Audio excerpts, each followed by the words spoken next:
Welcome back to the Molasses Report. Today's episode is not aspirational. It's not empowering in the way Instagram likes. There's no glow up montage waiting at the end. Today, we're just going to say the quiet thing out loud. Breakups suck. They suck even when you know it was the right decision. They suck even when you're the one who ended it.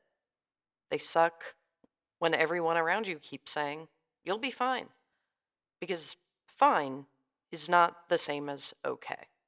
Okay is not how breakups feel. We love to talk about closure like it's a package you'll receive, like one good conversation or one perfectly worded text. It's going to wrap everything neatly, but most breakups don't end cleanly. They end with unfinished sentences, with questions you don't ask because you already know the answer will hurt, with things you could say, but won't because you're trying to be the mature one. Closure usually isn't a moment, it's slow acceptance that you're not going to get everything explained. And that's brutal. There's a very specific window after a breakup where your confidence becomes completely unhinged, not healed, not stable, just bold in a way that should require adult supervision. You wake up one morning and think, you know what? I'm actually doing great. You are not doing great. You're running on adrenaline. This is when you consider cutting bangs. You draft a text you absolutely should not send. You download dating apps just to look. Suddenly you're like, wow, everyone here is just obsessed with me. Spoiler, they are not. You're projecting. But this phase matters because it proves something important. Your personality did not leave when the relationship ended, it's still here.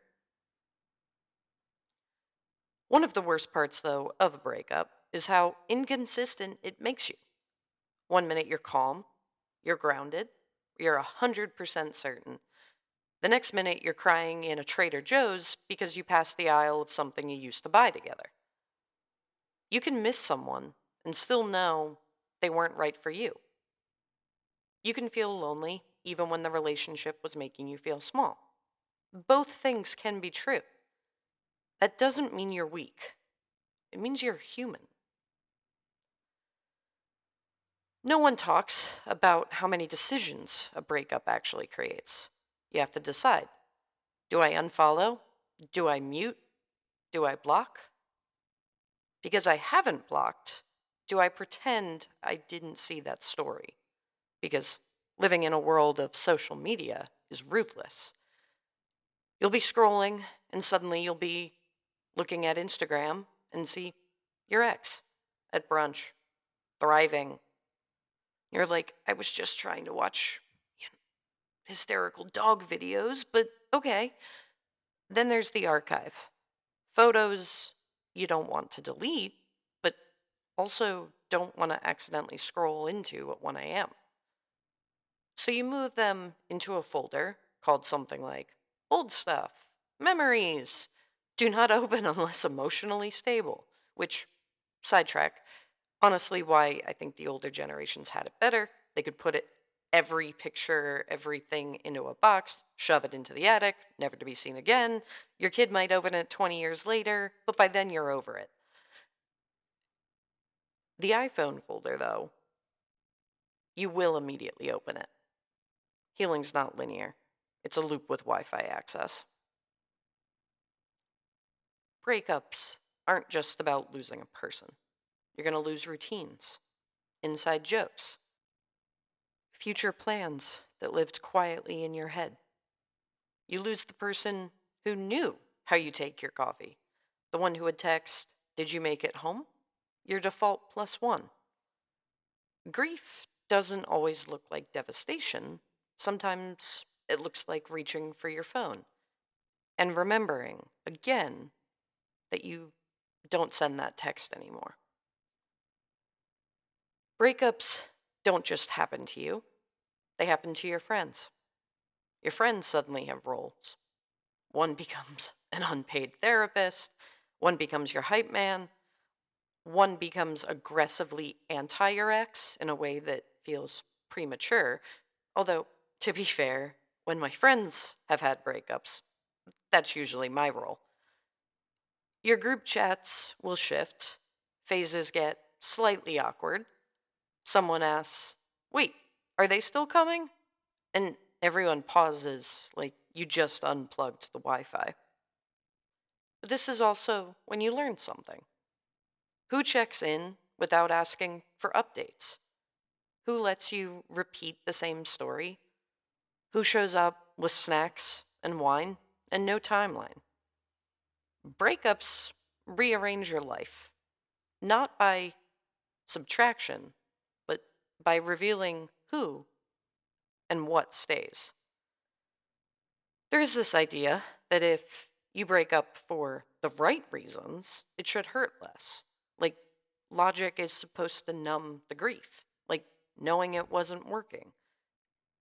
It's supposed to flip a switch and make you feel fine.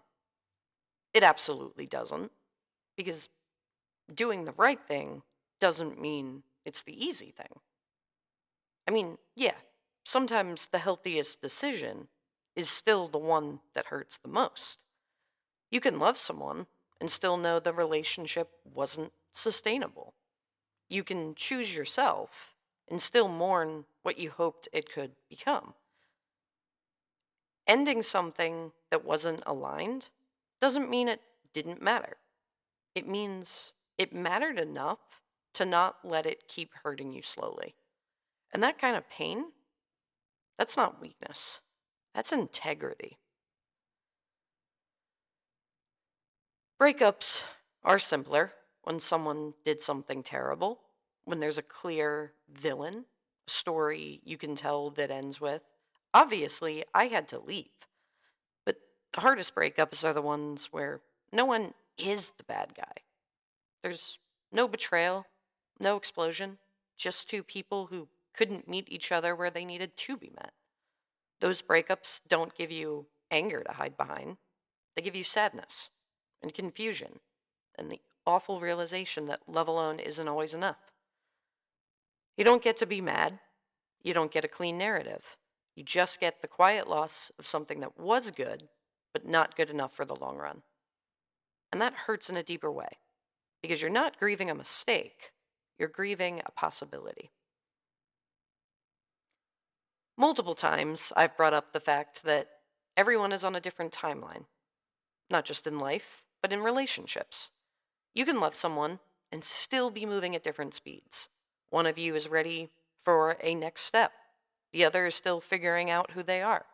And no one is wrong for that.